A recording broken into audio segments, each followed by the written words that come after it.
Isa ako sa mga taong di mabago ang sistema na napako sa eksenang nakabalot sa eksema. Mga salot umeksena, diktador na mga boga. Silang mga buhay ang protektor na mga droga. Dahil doon maraming di nakapagsuot ng toga. Pangarap lumubog parang trahedya ng pagoda. Napakarami ng buhay na sinalanta. Relasyon na mag-anak unti-unting nilalanta. Makinig sa kinakanta at sa mga binabanta. Kung ayaw mo rin sa droga, halika lumaban ka. At harapin ng maayos ang kinabukasan mo. Baka magsisi ka, huli na ng lunasan mo.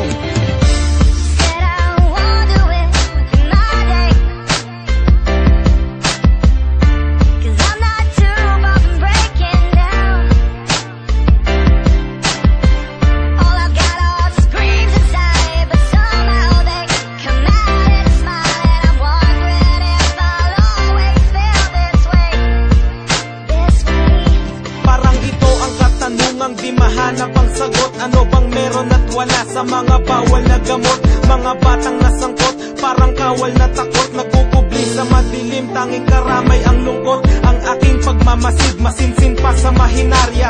Kung paano umandar ang ganitong klaseng makinarya. Hindi to literal at may ibang klaseng mekanismo. Kapag sinakop ka, daig pa ang imperialismo. Sa konting halaga, pagdating ng kabiyayaan, ipapagpalit mo sa sandaling kaligayahan. Mairaos ang nais sa radikal na pagkauhaw, hanggang dumating ka sa pisikal na pagkagunaw. Maybe you've fallen down, and maybe you just took the long way home. But baby, you could never love you like me. And one day this will fade away. In the mirror you'll see your smiling face, and standing next to you will always be me. Yeah, me.